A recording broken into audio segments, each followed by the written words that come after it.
Alright, y'all, thanks for joining me. I've had a handful of people ask about an inside tour of this second houseboat that I got. As you know, I'm normally working on this one, but the wife's had enough. she said it's taking too long for me to get this one going. So get something that's a little bit more ready to go. So I got this one out of Willacoochee, Georgia for $3,500. And I'll do a little walk around before we go inside. First thing I did is I installed a battery switch, and this is the RV receptacle with the twist lock, 30 amp like RVs have. I put an aluminum fuel cell on that. I got that from Speedway Racing. It's got the end, and this is a gas tank meant for like a circle track race car. So, but down here in Florida, the damn sun will beat the hell out of the plastic tanks. So I've learned go with aluminum. So you've got the fuel to the engine, and this is just a breather. One that I'm going to run the hose off that and go down so no water gets in the tank. And this is just an extra something that the race car needs. So I've got a billet cap to go over it. And this is a sending unit to tell you how much fuel's in it. So I just got this little cover over it so no rain gets in it for now until I run that hose. But this is the engine that come on it. This is a 1977 to 79 Mercury clamshell 70 horse, and I ordered all kinds of new electronic parts for it, and I ordered the wiring harnesses for the engine are non-existent, so I found a guy to rebuild a wiring harness for it. And when I went to put the wiring harness on, I noticed that it needed the stator and the trigger, which would probably run me about $350 or so. And I was telling my buddy Tony about it, and he says, well, hell, I got a nice running Force 50 horsepower that I'll sell you for $350.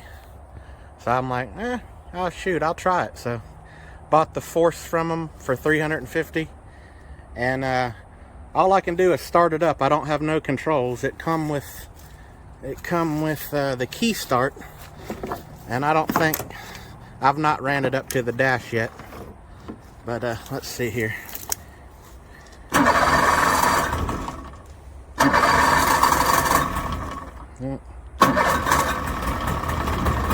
There we go. I could start it up all day long. It smokes a little, but and you got to put the RPMs. I got to get the RPMs up for it to pee out the little pee hole. It's not peeing out of the pee hole during idle, but if I put bunny ears to it, it will pee out the pee hole for idle. But I just got it in a bucket of water for now. But also the key switch, don't kill it. You can turn the key switch off and it stays running. So give me a minute to kill this engine. I gotta pop the cover and choke out the carburetor. Alright, I just popped the cover off and just put my hand over the carburetor to choke it out. I got to figure out, I don't know if the key switch is bad or not. But anyway, it seems to run decent. My whole life I've heard Force is garbage. Stay away from Force. Everybody and their brother that I've ever met that had the word Force come out of their mouth said stay away from them.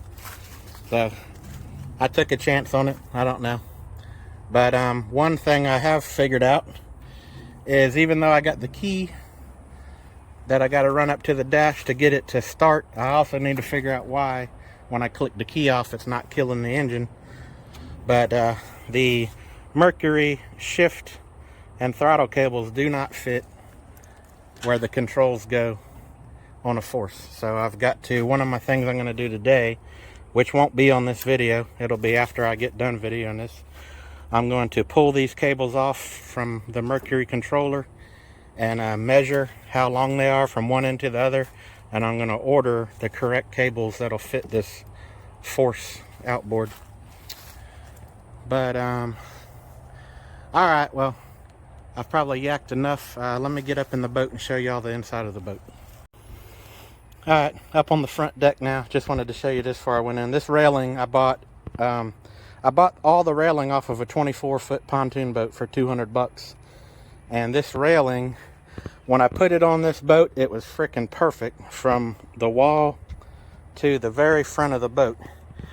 The thing about it is, something I've learned with past pontoon boats, is when you load, if you have a pontoon boat with the railing all the way to the front, all pontoon boats got these little wooden bump stops on the front. They're normally carpeted. I need to carpet this one.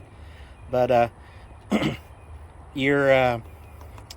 when you come onto the trailer at the boat ramp, these 2x4s will be angled back because the trailer is underwater going down a ramp like 45 degrees, but the boat is on the surface of the water level, and when you go to load it on the trailer, being this wood is angled back, it'll dent your tin on the front of your boat.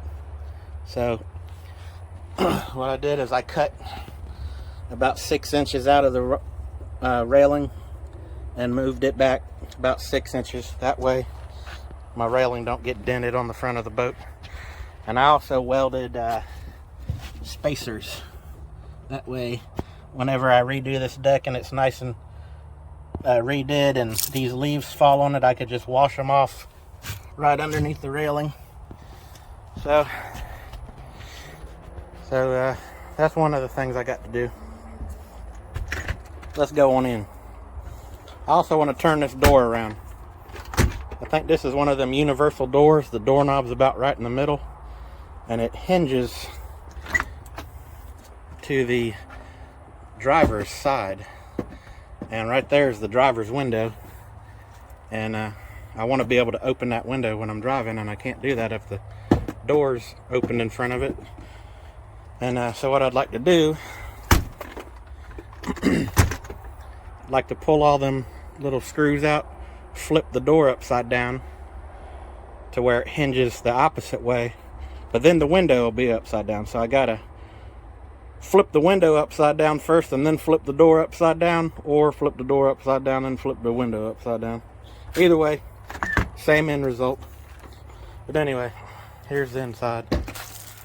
Super small. It's probably, I don't know, I've never measured, but it's, I don't know, 12 foot from front. The cabin's maybe 12 foot.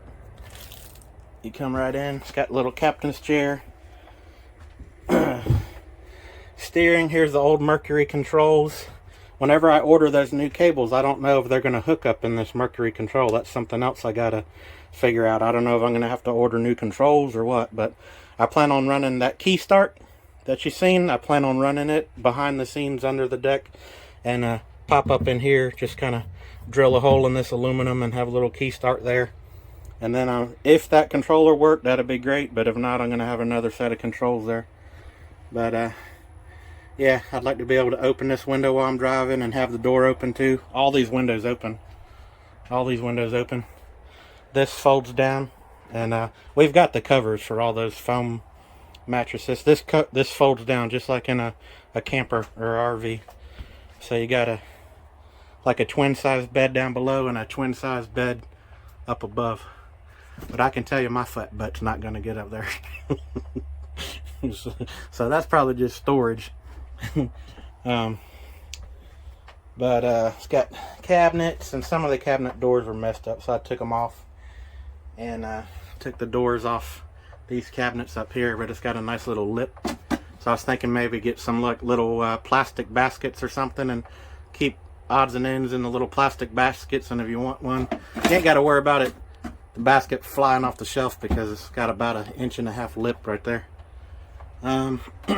I installed this sink faucet. It come with the sink, but it didn't have the faucet. This is one of those faucets that you pump the handle, and it have like a 5-gallon Culligan water bottle that like you get at Publix or something, and I just put the fresh water hose into the 5-gallon bottle, and then this drain right now goes directly overboard, but I don't know if I'm allowed to do that. So I was thinking I might divert it from going overboard into another empty 5-gallon bottle. So if you got sudsy dishes you're washing or something like that, instead of the soapy water going overboard, it'll go into an empty container. What else we got here? Here's the bathroom. I've not even messed with this bathroom yet. It come with a a handicap toilet. It ain't very big at all. If you tried to sit down in there and do anything, your elbows would be hitting the walls. But it's got all the ropes and crap in there. I really ain't even studied the bathroom. I've been studying other stuff. The air conditioner that come in it was shot. It had a digital face, but the digital face, whenever you pressed it on, the digital face only came partially on. And if you held your hand real close to the vent, you can feel cold air, but the fan wasn't blowing the cold air out. So I went to Lowe's in Gainesville, Florida, and I got that brand new air conditioner. I didn't want no digital face or nothing. I just wanted a air conditioner for dummies. Just turn the knob to how cold or whatever you wanted and turn it to a high fan or low fan or high cold. Just something simple for a dummy like me. I framed it in. And while I was in Lowe's, y'all have heard me talk about the generator I wanted to get for that other pontoon boat, so I went ahead and got it. I said pontoon boat, I meant that other houseboat. It's a 3000i Craftsman. It was a spur of the moment buy. I really didn't even study up Craftsman generators at all. What I seen on it is actually I was looking at a Honda. I was looking at a Honda 2000, one of those little suitcase generators.